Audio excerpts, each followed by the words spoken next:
So this place, Niagara Falls, I am leaving today, but as I walk over to look at the falls one more time, this scene reminds me of my grandfather. When I was a kid, we spent a lot of time with family, tons. They were like my brothers and sisters, not aunts and uncles. And my grandfather was well liked, knew everybody, and one of the things I liked doing with him is when he took us with him to places. Like, I remember going to Muir's Beach. We stayed with my aunts, and one of them worked at the water slide, so we were up there.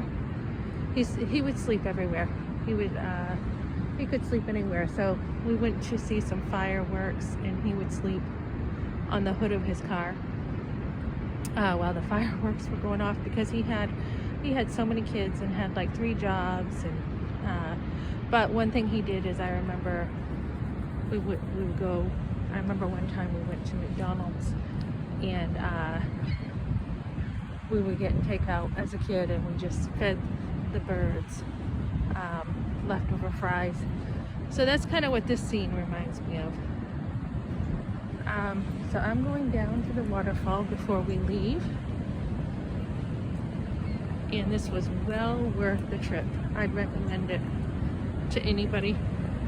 I mean, it took us about 10 hours to get here with about five or 6 breaks, and they weren't that long, the breaks, just enough.